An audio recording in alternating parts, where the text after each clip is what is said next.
पाप कर्म से छुटकारा नहीं। 3 भिक्षुओं की कथा। जेतवन में विहार करते समय भगवान ने 3 घटना के संदर्भ में ये गाथा कही। एक बार भिक्षुओं का एक समूह भगवान बुद्ध को श्रद्धा ज्ञापन करने हेतु अपने विहार से रवाना हुआ। रास्ते में एक गांव आया, वहां रुक गए। गांव के कुछ लोगों ने भिक्षुओं की आवागमन की, उनके भोजन दान आदि का प्रबंध किया। भोजन बनाने के समय एक घर को भयंकर आग लग गई और उसकी ऊंची ऊंची लपटें दूर दूर तक फैलने लगी। आग की गर्मी बहुत दूर तक अपना प्रज्वलन कर रही थी। ऐसे में एक कौवा उड़ता हुआ आया और उस अग्नि के धूम चक्र में प्रवेश कर गया। आग की लपटों से वह पूरी तरह झुलस गया और गांव के बीच जाकर गिर पड़ा। भिक्षुओं ने मृत्यु कौवे को देखकर विचार किया कि इस कौवे ने ऐसा कौन सा बुरा कर्म किया था जो इसे यह गति प्राप्त हुई। इसका उत्तर केवल भगवान बुद्ध ही दे सकते हैं। ऐसा सोचकर भगवान के दर्शनार्थ रवाना हो गए। भिक्षुओं का एक दूसरा समूह नाव में बैठकर भगवान के दर्शनार्थ के लिए आ रहा था। जब यह समूह समुद्र के बीच में पहुंचा तो नाव की गति रुक गई, पतवारें खींची गई, हवा का रुख दिया गया, परंतु नाव उससे आगे नहीं बढ़ रही थी। नाव में भिक्षुओं के साथ अन्य यात्री भी थे। अंततः उन्होंने लॉटरी के द्वारा यह जानने की प्रयास किया कि उनमें से ऐसा कौन है जो कुकर्म किया है जिसके कारण उन पर यह विपत्ति आई है।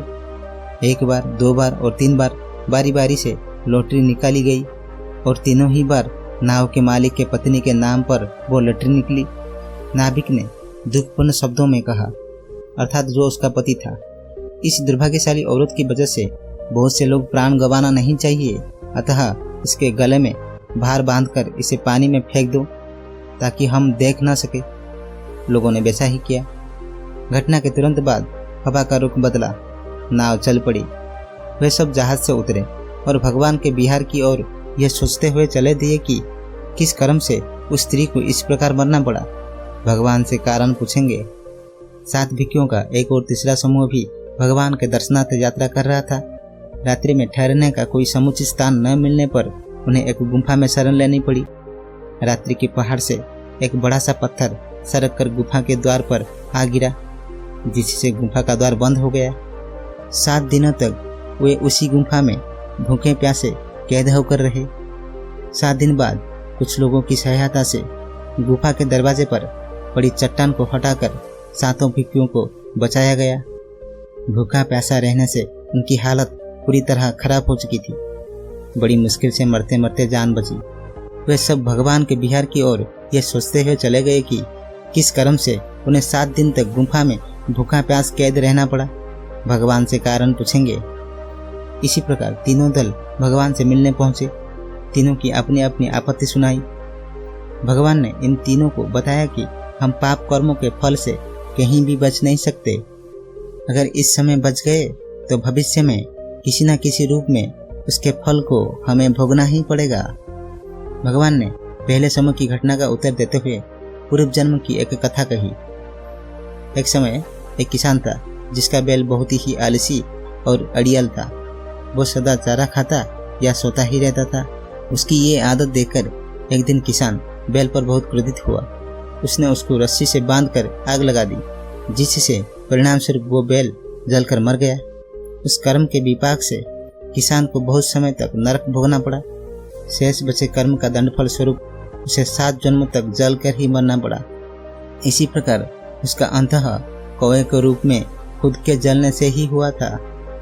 फिर भगवान ने दूसरे समूह की घटना का उत्तर देते हुए पूर्व जन्म की एक कथा कही। पूर्व समय में एक औरत का पालतू कुत्ता था। वह जहाँ भी जाती कुत्ता उसके पीछे पीछे जाता था, जो कि उसके पूर्व जन्म का पति था। शहर के सारे लड़के और नौजवान उस महिला को चिढ़ाते थे, जिससे उसे बहुत लज्जा और अपमान महसूस होता था। एक दिन क्रोध होकर उनसे उससे छुटकारा पाने का विचार कर लिया। कुत्ते को प्यार से अपने पास बुलाया और उसके गले में मिट्टी से भारी छोटी हांडी या मटका बांधकर तालाब के पानी में डुबा दिया, जिससे वो डूबकर मर गया। उस कर्म के विपाक से महिला को बहुत समय तक नरक भोगना पड़ा। शेष बचे कर्म का दंडफल स्वरूप उसे पिछले 100 जन्म तक डूबकर ही मरना पड़ा। फिर भगवान ने तीसरी समूह की घटना का उत्तर देते हुए पूर्व की एक जन्म कथा कही। पूर्व समय में एक बार कुछ बवाल लड़कों ने एक छिपकली को टोली के बैल में जाते हुए देखा।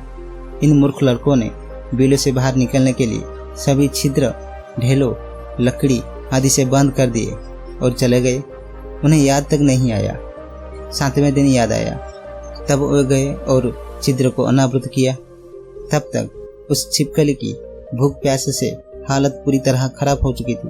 अपने इस पाप कर्म के फलस्वरूप उन्हें पिछले 14 जन्म में 7-7 दिन तक कैद में रहना पड़ा।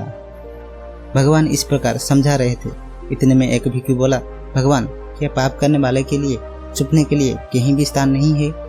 उसके बचने के लिए आकाश, समुद्र और गुफा आदि कहीं पर भी स्थान नहीं है?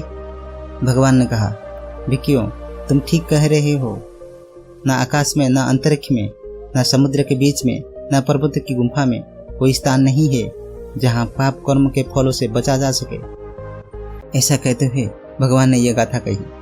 ना आकाश में, ना समुद्र के मध्य में, ना पर्वतों के बीबर में प्रवेश कर संसार में कोई स्थान नहीं है जहाँ रहकर पाप के फल से प्राणी बच सके। अंतः में सभी भिक्षुओं श्रोतापन्न फल में प्रतिष्ठित हुए। धन्यवाद। आपका जीवन सुखमय हो।